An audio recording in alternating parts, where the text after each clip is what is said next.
Happy lunch hour, guys. All right. Talked about this a little bit on Saturday night's live stream. And the news, of course, on what's going on with Russia is continuing today. And it's amazing to see how we are being gaslit by the media. Okay. I'm going to explain to you exactly what's going on and what they're not telling you. If you guys saw the live stream, maybe some of you know the details on this, but I'm going to kind of get into it here a little bit. Prigozhin's coup attempt, or whatever you want to call it, okay, had nothing to do with him trying to take over Russia or anything of the sort like that. It had nothing to do with him trying to dethrone Putin, okay? This was him, how do you want to put it? This was all about him maintaining his power, okay, and going after Shoigu, who was not providing him the arms, the assistance to whatever. He was disrespected. That was everything that was going on for Pregozhin. Okay, this was all about his justice. This was a march for justice. This was not trying to take over Russia. We heard all the bullshit stories of Prigozhin going to Belarus. I would bet every penny I have that he is not in Belarus. If he is not already in the Central African Republic or on his way there, I would be absolutely dumbfounded. And when everybody says, what is the Central African Republic? Yeah, that's actually the name of a country. Guess where it is? It's in Central Africa. What is there? Well, this is where Putin and all his oligarchs store their wealth, their money, their billions, if not trillions of dollars. And Prigozhin was in charge of all of that. And Africa, being a great source of work for a mercenary warlord, this is what he wanted. Here's what the media will not tell you. Come July 1st, a week from now, the contract between Wagner and the Russian government expired. Okay? Wagner would have to sign a new contract with Shoigu and with Putin.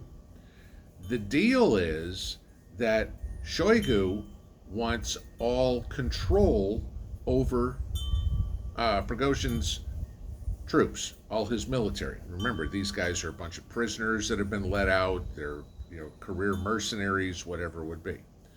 Prigozhin does not want to lose control over all his troops, all over his army, okay? Because his army is what increases his wealth, okay? Increases his power. The reason going to the Central African Republic is so important. Think about this. Prigozhin is in charge of Putin's wealth. Putin needs him, okay?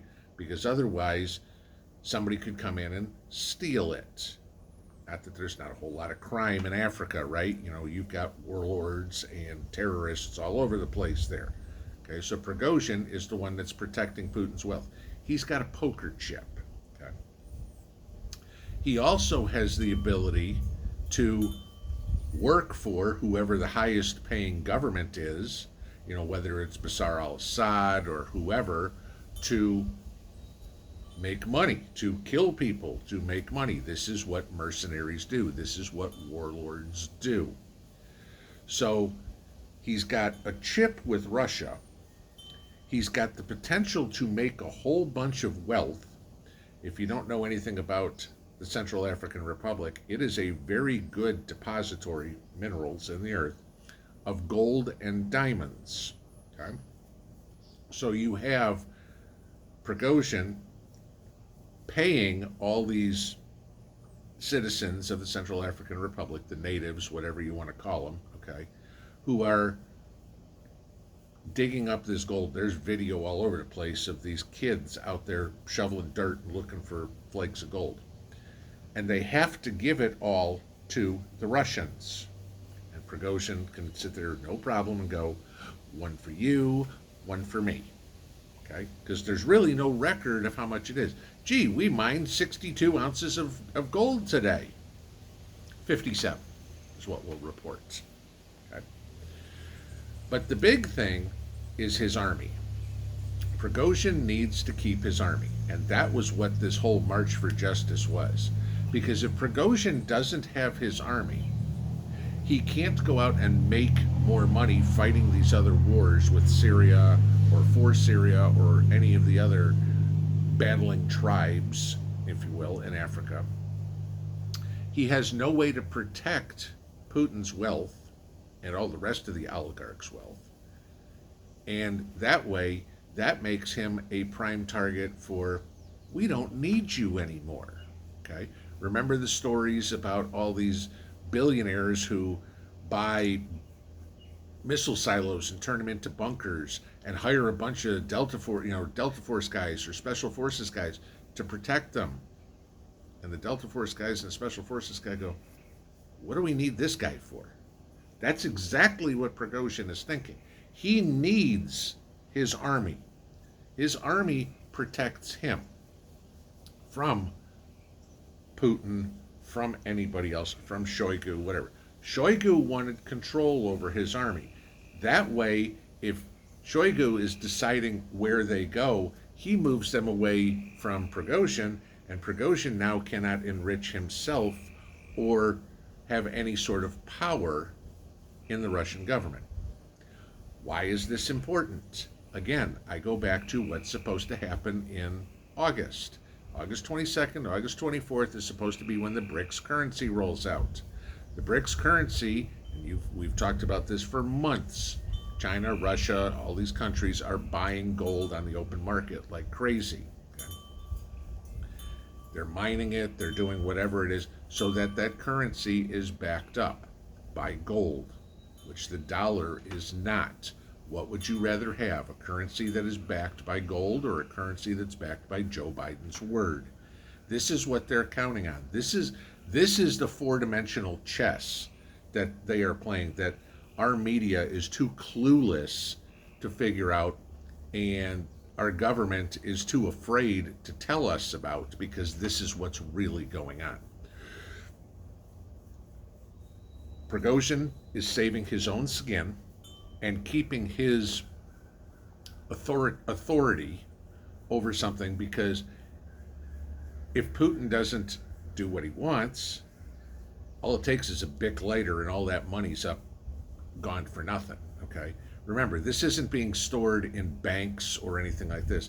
This is pallets and pallets and pallets of cash, whether it's dollars, whether it's euros, whether it's yen, whatever. It's hard currency that he is protecting. Nobody knows for sure, but pretty much everybody assumes Putin is by far the richest man in the world. It's just not in banks. The Russians don't put it in Swiss banks or the Cayman Islands or something. That's too easy for the West to sanction, to take. It's stored in the former president's residence in the Central African Republic, where nobody goes. I mean, I'll bet 99% of the people watching this video have never even heard of the Central African Republic, and other than knowing it's in Central Africa, probably couldn't pick it out on a map. Kind of like Ukraine, right? Okay. This is what Prigozhin is after. He's not going to Belarus. There isn't he's going to wrap his get his troops to go with him, and they're going to start a northern front, a northern Ukrainian front, and they're going to go into Kyiv from Belarus. That's not what's going on at all. He's already in the Central African Republic. He's covering his ass. That is it. He had Putin by the balls and says, either you do this or that all disappears. I get my troops back. You are not taking control of my troops. Otherwise, this is what's going down. That's what happened. That's what the media won't tell you. Mark my words. That's exactly what's going to happen, is that he's down in the CAR. Prigozhin gave a speech today, apparently on social media this morning, our time this morning, for about 11 minutes. And nowhere in the speech did he even give a clue to where he was. If he was in Minsk or somewhere in Belarus, that would have been made very obvious. The fact that he didn't tells you he's not there. Pinball out.